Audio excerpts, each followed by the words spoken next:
Halo teman-teman, perkenalkan nama saya Irfan Dumka Tambunan dari kelas 2.6 Manajemen Prodi Akuntansi Universitas Lancang Kuning. Di sini saya akan membacakan materi saya tentang tugas-tugas Bank Indonesia dan OJK. Yang pertama itu Bank Sentral. Tugas utamanya agen fiskal pemerintah, fungsi sebagai penasehat dan memberikan bantuan untuk mengelola berbagai masalah atau transaksi keuangan pemerintah. Contoh, memberi pinjaman kepada pemerintah dan menyimpan aset-aset finansial milik pemerintah. B. Bank memberi bantuan kepada bank-bank yang mengalami kesulitan ekuiditas. C. Menentukan kebijakan moneter, terutama pengadilan jumlah uang beredar. D. Pengawasan, evaluasi, dan pembinaan. E. Penanganan transaksi giro. Bank sentral menginovasi kegiatan-kegiatan transaksi yang menggunakan alat pembayaran giro, sebab transaksi giro terjadi dalam jumlah yang besar antara bank wilayah dan antara negara. F. Riset ekonomi. G. Mengelola dan memelihara mata uang. Evaluasi bank sentral. Bank sirkus. Bank komersial berfungsi sebagai bank sirkulasi. Peran kebijakan moneter perbankan sebagai dan masih terbatas. Bank sentral era pertengahan.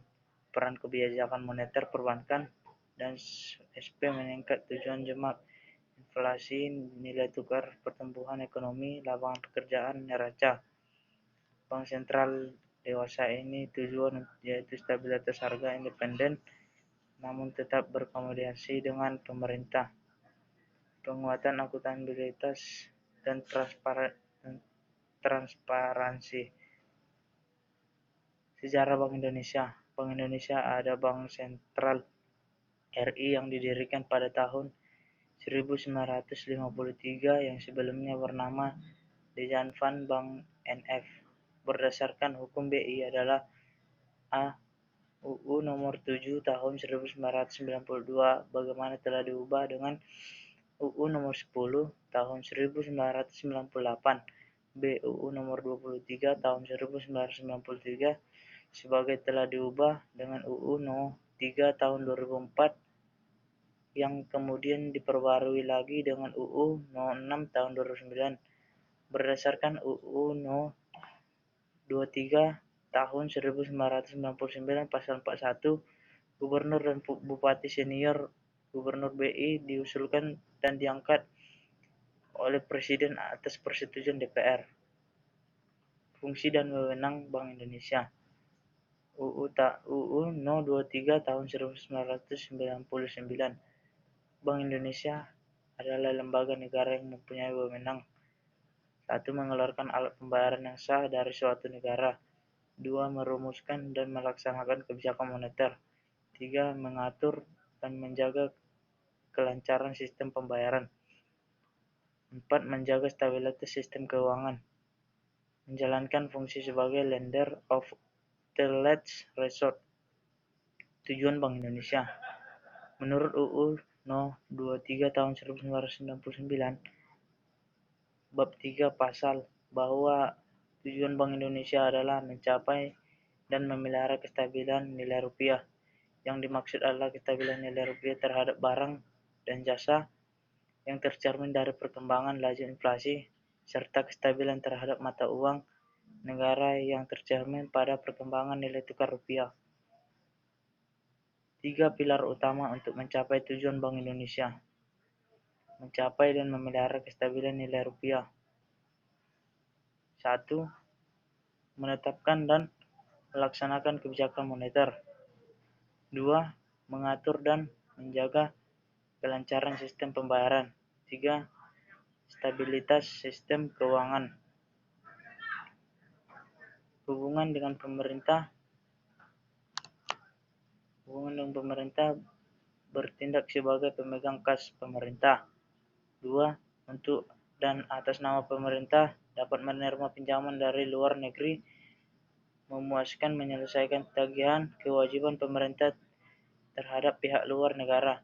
Pemerintah wajib meminta pendapat atau mengundang BI dalam membahas masalah ekonomi, perbankan, keuangan yang berkaitan dengan tugas dan kewenangan BI. 4. Memberikan pendapat dan pertimbangan menyangkut RAPM serta kebijakan lain yang berkaitan dengan tugas dan kewenangan. 4. Dalam hal penerbitan surat-surat utang negara, pemerintah wajib berkonsultasi dengan BI dan DPR. BI dapat membantu penerbitan surat uang negara yang diterbitkan pemerintah. BI dilarang memberikan kredit kepada pemerintah, OJK atau Otoritas Jasa Keuangan. Tujuan Otoritas Jasa Keuangan dibentuk dengan tujuan agar keseluruhan kegiatan dalam sektor jasa keuangan terselenggara secara teratur dan adil, transparan, dan akuntabel, mampu mewujudkan sistem keuangan yang tumbuh serta berkelanjutan dan stabil.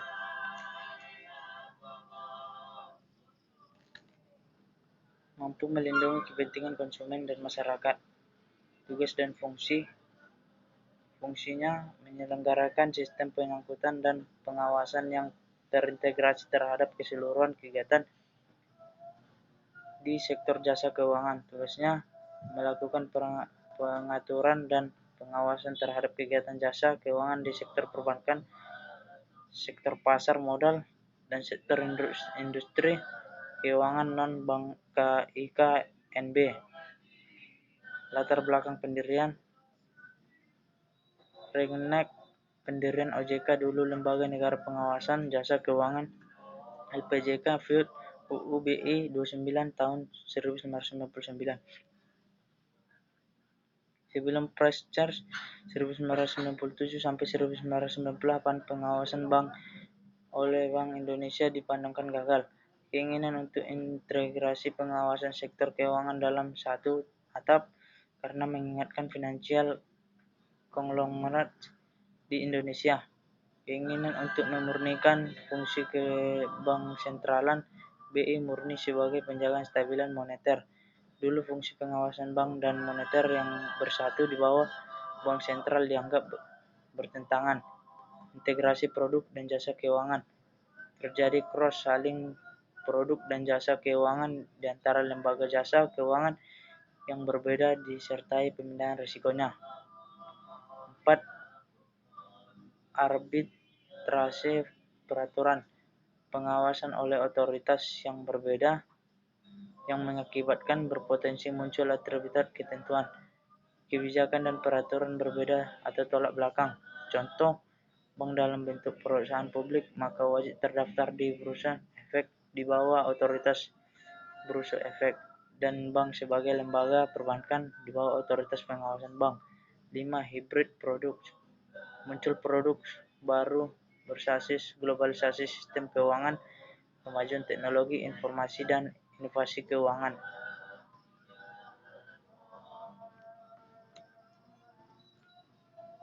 6. Koordinasi lintas sektor dengan lembaga otoritas keuangan lainnya yaitu BI, LPS, Kementerian Keuangan.